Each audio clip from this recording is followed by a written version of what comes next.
کہ میں نے تو گناہ نہیں کیا تو پھر تو توبہ کس بات کی کرو، میں نے گناہ نہیں کیا تو استغفار کس بات کا کرو۔ ارے گناہ تو میرے محبوب علیہ السلام نے بھی نہیں فرمایا، وہ تو معصوم ہے۔ حقیقت میں انبیاء علیہ السلام کی ذات مبارکہ ہے جو معصوم ہے۔ آج ہم لوگ کہتے ہیں 12 امام ہیں 14 معصوم ہے، نہ یہ 14 معصوم نہیں، ویسے تو انبیاء علیہ السلام کی ذات کے لیے خاص ہے کہ انبیاء علیہ السلام ہی معصوم ہیں، ان کی ذاتیں معصوم ہیں۔ باقی جتنے بھی لوگ ہیں آپ کسی کو مطلق معصوم نہیں کہہ سکتے، چاہے ایک دن کا بچہ بھی فوت ہو جائے، حالانکہ ہر گناہ سے پاک ہے، ہر عصیاں سے پاک ہے، ہر عیب سے پاک ہے، لیکن فرمایا کہ آپ مطلق آپ اس کو بھی نہیں کہہ سکتے کہ یہ معصوم ہے۔ تو معصومیت جو ہے وہ خاص ہے انبیاء علیہ السلام کی ذات اقدس کے ساتھ۔ تو آپ کے اور میرے کریم آقا علیہ السلام فرمایا کہ 100 مرتبہ استغفار پڑھتے تھے۔ بتاؤ مجھے کیا کریم آقا علیہ السلام نے کون سا گناہ کیا تھا؟ آپ دیکھ لیں کہ آپ دعا فرما رہے ہیں تو اپنی امت کے لیے، آپ رو رہے ہیں تو اپنی امت کے لیے، گنہگار امت کے لیے، آپ صدا فرما رہے ہیں تو اپنے گنہگار امت کے لیے۔ آپ نے جتنے بھی معاملات فرمائے، چاہے آپ گھروں میں بیٹھ کے آپ نے رو کے دعا فرمائی، بازار میں بیٹھ کر رو کے دعا فرمائی، معراج پہ تشریف لے گئے تو پھر دعا فرمائی، مسجد حرام میں تشریف فرما دے تو پھر دعا فرمائی، اور جب بھی کبھی وقت آیا تو طوفان آیا پھر دعا فرمائی، آندھی آئی پھر بھی دعا فرمائی، اور چاند گرنے لگا پھر بھی دعا فرمائی، اور سورج گرنے لگا پھر بھی دعا فرمائی، اور دعا فرماتے تھے اپنی گنہگار امت کے لیے کہ یا اللہ میری امت بڑی گنہگار ہے، میری امت بڑی زیادگار ہے، یا اللہ میری امت کے گناہوں کو معاف فرما دے، میری امت کے گناہوں کی مغفرت فرما دے۔ اور سرکار دو عالم صلی اللہ علیہ وسلم آپ کے جب معراج میں بھی تشریف لے جانے لگے تو سفر معراج کے لیے تیار ہوئے تو آپ نے تلوت کو فرما لیا، آپ ٹھہر گئے تو جبریل علیہ السلام کہتے ہیں یا رسول اللہ، یا نبی اللہ، آج تو ٹھہرنے کا مقام ہی نہیں ہے، حضور آج تو خوشی کی انتہا ہے، خالق کائنات نے آپ کو بلایا ہے اور آپ کے دیدار کا مشتاق ہے۔ فرمایا جبریل بات تو تمہاری ٹھیک ہے، پر میں سمجھتا ہوں کہ اس موقع پر میں تو خوشی کے آگر میں مسرور بھی ہوں اور میرا رب مجھے بلا بھی رہا ہے اور سیر بھی کروا رہا ہے، میں سوچ رہا ہوں کہ میری گنہگار امت کیا کیا کرے گا۔ اور اس موقع پر بھی سرکار دو عالم صلی اللہ علیہ وسلم نے اپنی امت کو نہیں بلایا، اپنی امت کے لیے دعا کی، اور آج ہم دیکھ لیں کہ امت کیا کر رہی ہے، جس کی نسبت ہے سرکار کی ذات کے ساتھ، جس کا آج ہم کلمہ بھی پڑھتے ہیں، آج ہم کہتے ہیں ہم مسلمان ہیں، ہم کہتے ہیں ہم کلمہ گو ہیں، یقین جانیے کہ ہم مسلمان ضرور ہیں، کلمہ گو ضرور ہے، لیکن اگر ہم اپنے اعمال کی طرف نظر اٹھا کر دیکھ لیں، اپنے گریبان میں جھانک کے دیکھیں تو پھر ہمیں پتہ چل جائے گا کہ ہم کتنے نیک مسلمان ہیں، کتنے سچے مسلمان ہیں، کہ نماز کا وقت ہے، بازار کے اندر ہجوم ہے، مساجد کے اندر چند نمازی موجود ہوتے ہیں، سینکڑوں کی ہزاروں کی آبادی ہو اور مساجد کے اندر 35 40 یا 50 نمازی ہو، تو آپ کیا کہیں گے؟ یہ علاقہ بھی مسلمانوں کا ہو، اکثریت بھی مسلمانوں کی ہو، اور سارے کلمہ پڑھنے والے ہو، اور ہم کہیں کہ ہم تو مسلمان ہیں۔ اگر کوئی ہمیں آگے کہے کہ تم میں کون سی مسلمان والی بات ہے، ذرا بتاؤ تو صحیح، اپنی خوبی تو بیان کرو کہ تمہارے اندر مسلمانوں والی کون سی خوبی ہے، ذرا بتاؤ تو صحیح، تو ہم کیا کہیں گے؟ کون سی خوبی ہے مسلمانوں والی؟ کہ جب اللہ کا بلاوا آتا ہے تو وہ بلاوا آتے ہی ہم اپنے کانوں میں انگلیاں ڈال دیتے ہیں، اور ادھر سے اللہ تعالیٰ کی طرف سے بلاوا آتا ہے 5 مرتبہ دن میں، ہم 5 مرتبہ نافرمانی کرتے ہیں، اور پھر ہم کہیں کہ ہم مسلمان ہیں۔ بتاؤ کس بات کا تو مسلمان ہے؟ اللہ تبارک و تعالیٰ نے 700 سے زیادہ مرتبہ نماز کا حکم فرمایا، اور ہم ہر روز نافرمانی کرتے ہیں، اور پھر ہم کہیں کہ ہم مسلمان ہیں۔ بتاؤ تمہارے اندر کون سی مسلمانوں والی بات ہے، کون سی تمہیں سرکار کی امت والی تمہارے اندر کون سی خوبی ہے؟ خوبی ان کے اندر تھی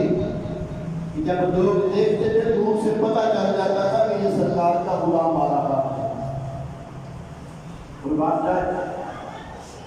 ایک مرتبہ حضرت سیدنا عمر حضرت ابو بکر صدیق رضی اللہ تعالیٰ عنہ،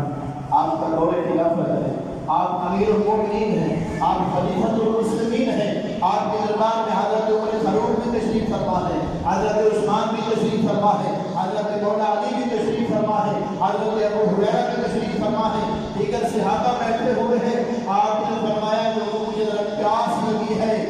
پانی لا کے دو۔ تو آپ کا ایک خادم اٹھا، بڑی عقیدت کے ساتھ، بڑی محبت کے ساتھ اس نے ٹھنڈے دودھ کا پیالہ لیا اور ٹھنڈا دودھ لے کر آپ کی خدمت میں پیش کر دیا۔ آپ کو چاہیے تھا بڑے خوش ہوتے کہ میرے عقیدت مند نے میرے ساتھ اتنی محبت کی ہے، میں نے پانی مانگا ہے، اس نے مجھے دودھ دے دیا اور وہ بھی ٹھنڈا دودھ۔ قربان جائے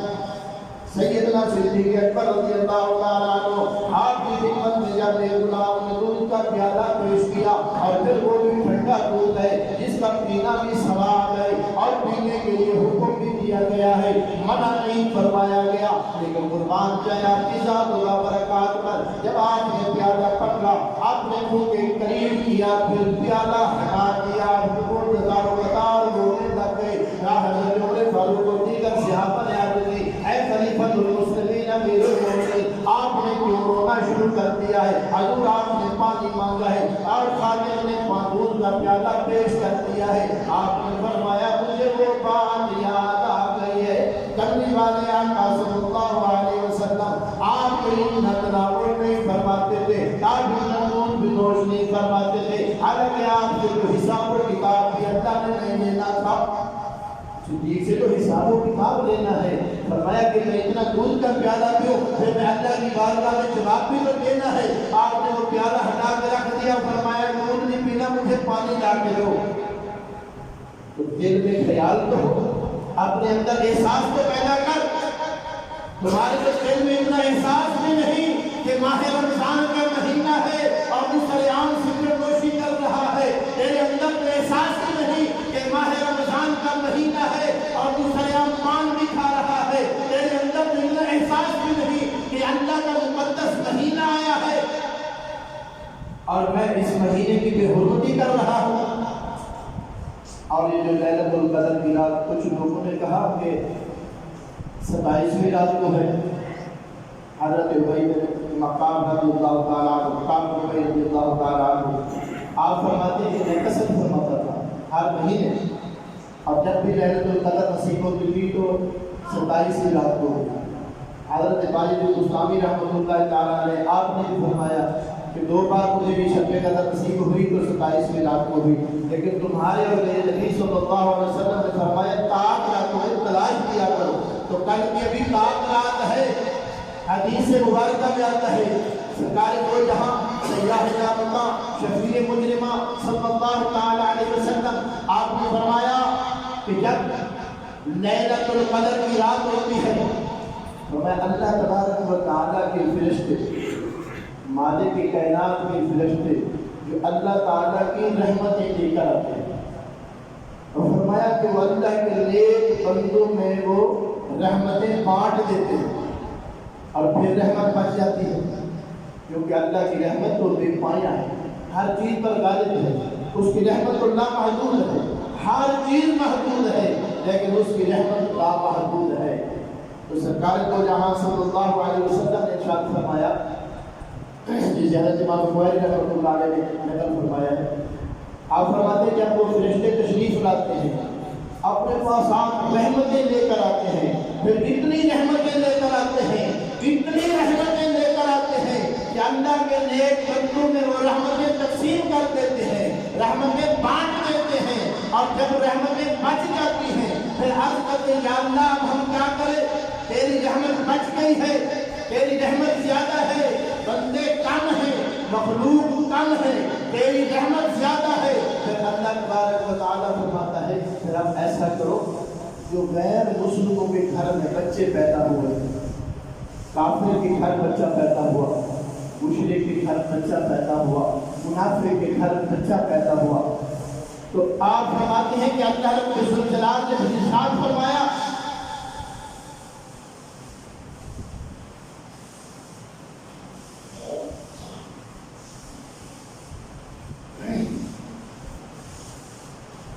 تو حضرت امام خویلی رحمۃ اللہ تعالیٰ علیہ فرماتے ہیں کہ فرشتے عرض کرتے ہیں یا اللہ میری رحمت باقی ہے آپ اس کا کیا کریں؟ اللہ تعالیٰ فرما سکتا ہے تو پھر تمہارا بار بار دے دو، میری رحمت کے مستحق ہے کیونکہ رات کو جاگ رہے ہیں اور میری بارگاہ میں نگاہ کر رہے ہیں، آج بھی انکساریاں کر رہے ہیں، توبہ کر رہے ہیں اور رو رہے ہیں۔ آج ہم روتے ہیں، اگر مالی نقصان ہو جائے تو ہم روتے ہیں،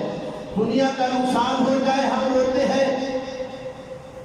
اور کئی دوستوں کو دیکھا ہے جو شیو کرانے والا ہے وہ شیو بھی نہیں کرواتا، کیا ہوا ہے یہ بڑی مشکلات پڑی ہے، دل ہی نہیں کرتا،